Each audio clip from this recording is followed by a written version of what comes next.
NSC Fan TV. Nico. Howdy. Howdy indeed. So we just watched NSC outplay Minnesota for arguably 70 minutes and give up some cheap ass goals and all that. But this isn't my opinions. That was just my opinions leading on. Nico, what did you see?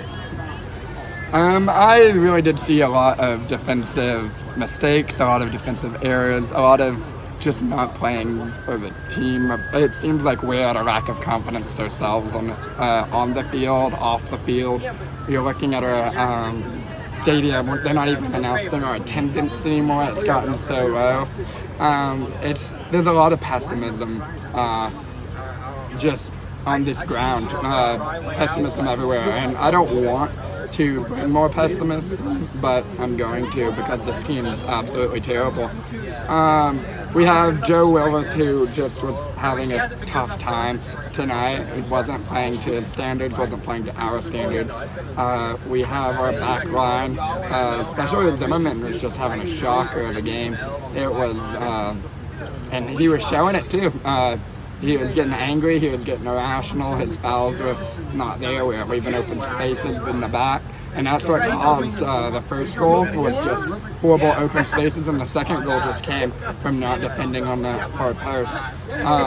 You look at all of these mistakes, and this was a game where we should have won off of scoring and off of not letting too many goals in, but shot after shot after shot just went off the keeper, and I have to give it to whatever the Minnesota's keeper's name is, because he had a phenomenal game. He did brilliantly, but our shots were just not there tonight. So the shots weren't there tonight. The defense wasn't there. Was the midfield there? Oh, that's interesting. The midfield hasn't really been there this season. Hate to say that. I was happy for him to bring on Godoy, Zublak. We looked a little competitive, but we were grasping at straws. It was too late in the game. All around, our whole team just, like I said, is lacking confidence. Hani got a nice goal tonight that is arguably a lucky goal. He hasn't been playing to his standard. CJ Sapong doesn't need to be on the pitch anymore, but y'all know that I don't like him. Yeah, just all around team performance not there. Team performance isn't there. Thoughts about game management. Thoughts about substitutions. Thoughts about even the layout for the players, just in terms of how we lined up.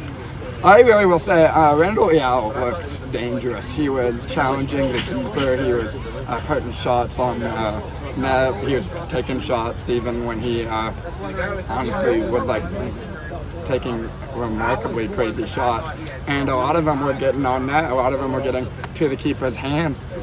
So I really like seeing that, and like seeing more people actually putting the ball on net. You look at any of CJ Sapong's shots, and they were just going everywhere but the net. Hani was having a tough time even getting the chances that he needed to get.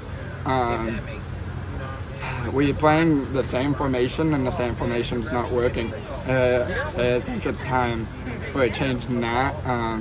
You could say time for a change in who is in charge of the formation, but I think that's coming. I think at the end of the season, Gary Smith it's his time to go. We're definitely looking at a drought. We haven't won in a month or so. Yeah, it's feeling pretty thirsty. It's feeling pretty rough. If we keep on looking like this, there's no shot at playoffs. Thank God everyone else in the Western Conference is just horrible. But if we don't make playoffs, we don't. It's time for looking for new leadership. Time to look for new leadership if we don't make the playoffs. With Nico, NSC Fan TV.